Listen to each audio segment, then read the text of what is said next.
But I am very happy that you chose to watch the video and see what's going on in our Integrated Math 3 class.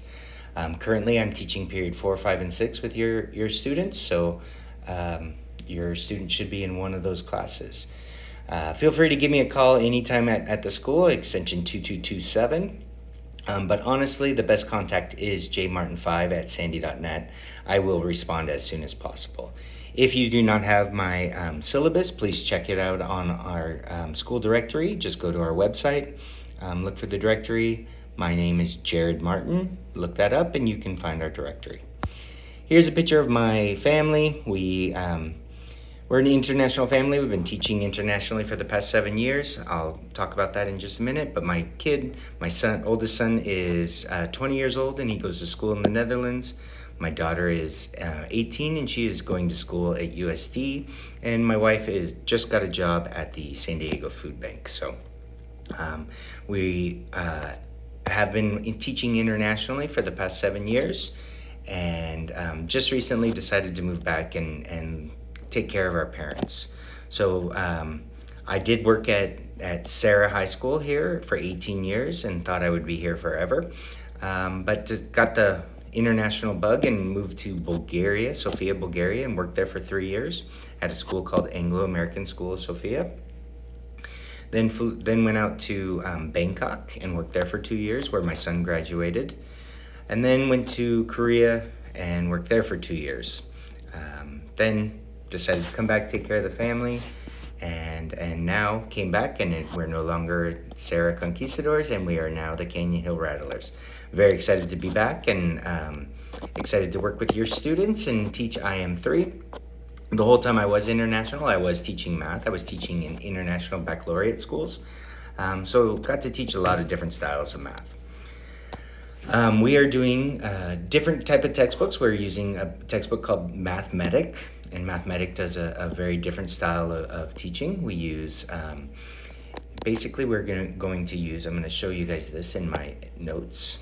So what we do is we use our, basically a lesson like this. So we're gonna go through and we're gonna do these questions for about the first 15 to 30 minutes. We do these questions on our own or together as a group, and then we talk about them and go over them together.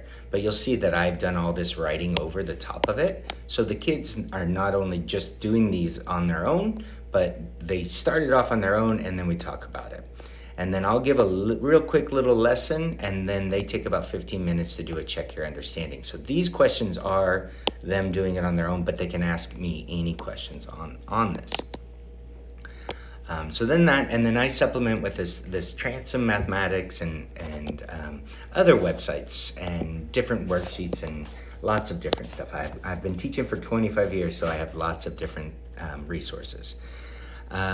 We use this calculator on the right called the TI-30X. I have a classroom set. It is good to get your student one. If you do see a TI-30 for an affordable price, I would grab it for them. The TI-84, we do have some from the library if you want to grab it. It is a graphing calculator. It is good to use. They'll use it throughout their whole high school career and even into college. So if you find one for a cheap price, it is a good investment. So the notes that we do in class, these are very, very important. This is basically becomes their textbook. So we start with those questions that we do together, then a small little lesson, but that's basically their textbook. That's where we get all the formulas and the ideas that we do together. They are very, very, very important. So when your student is absent, that you really need to encourage them to email me that day so that I can send them those notes completed and they can copy them down onto their notes so that they have them in their notebook. Every lesson we do will have a homework, and that homework will be anywhere from 8 to 10 problems, and it's basically just reinforcing the problems that we've been doing. Homework is very important for practice. A lot of these students have said that they struggle with math and they don't like math, but they do need to do this to practice and practice and practice. There are due dates on this homework, but I have to put it in because of the computer system, and if I don't do a due date, the students will never ever do it. So I put the due dates in there, but I accept late work up to 2 weeks after the test. So They have so much time to get this stuff in, and it's very easy to turn in late work. They just have to come in during my tutoring hours, and I'll talk about that in just a minute.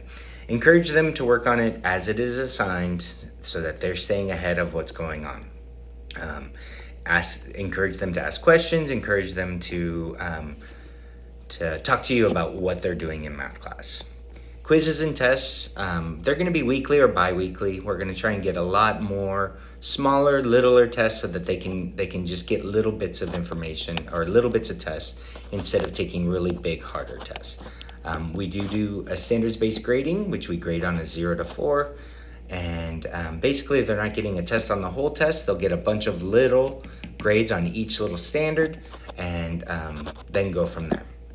Okay, so it's smaller, so it eases the stress.